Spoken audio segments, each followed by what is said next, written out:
What made Newark such a carjacking hotbed was at least partly genetic. The city was the grand theft auto capital of America during the 80s and early 90s. Boosting cars was in its DNA. Newark's delinquents were well schooled on the subject of car swiping, whether it was to resell for a joyride or to have a clean vehicle in which to commit another crime. But there was also a lot of geography at play.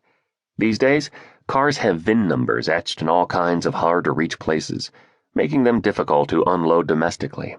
Hence, the more sophisticated carjacking rings sold their merchandise abroad, mostly Africa and some of the more lawless parts of Asia.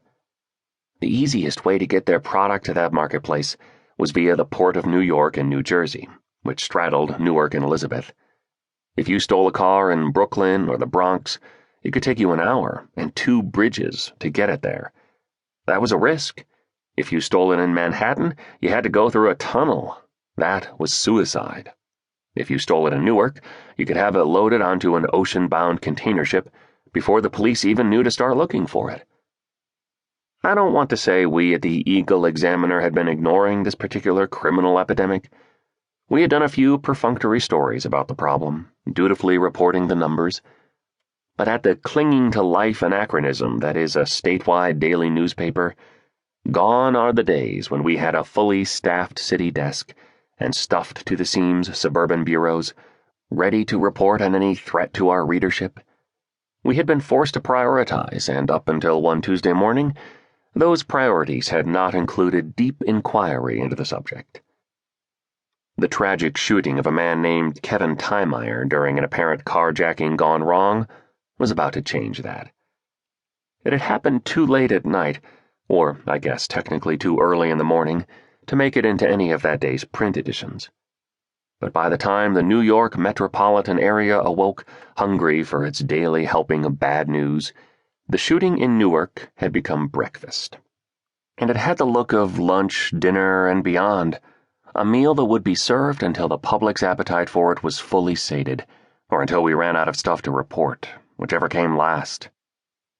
As I hastily donned my workaday reporter's uniform of pleated slacks, a button-down shirt, and a patterned tie, all of which I carefully selected by closing my eyes and reaching into my closet, I listened to the latest on an all-news radio station.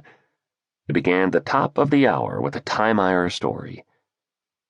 At this early stage, when the police had little information and were giving out even less, there wasn't much to report beyond the bare details of Mr. Tiemeyer's demise.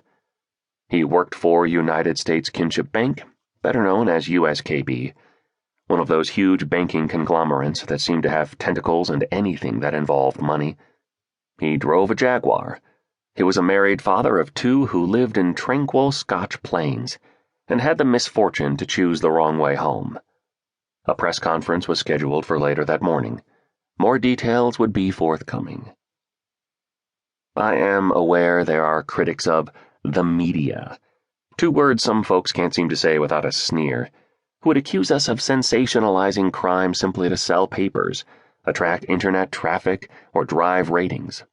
These, after all, are the metrics with which we woo the advertisers who ultimately pay our salaries. I'm not naive enough to deny that our news judgment is influenced by certain financial imperatives. But I always remind these sneering detractors what's behind those paper sales, web clicks, and TV eyeballs. It's that a large portion of the public, aka citizens, aka people, aka you and me, and, yes, even those media bashers, are more likely to tune in for bad news than for good news. We have the statistics to prove it. In that way, the media is really just a mirror, one that reflects back at people the things they most want to see. Believe me, if puppies and flowers pulled ratings, that's all you'd see on your nightly news.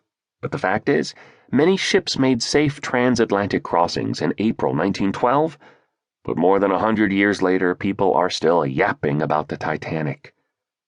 So, I was unsurprised when I received a text from my editor, Tina Thompson, requesting an audience as soon as I saw fit to report for work. I still don't understand why he didn't just do the Newark cruise, I texted back.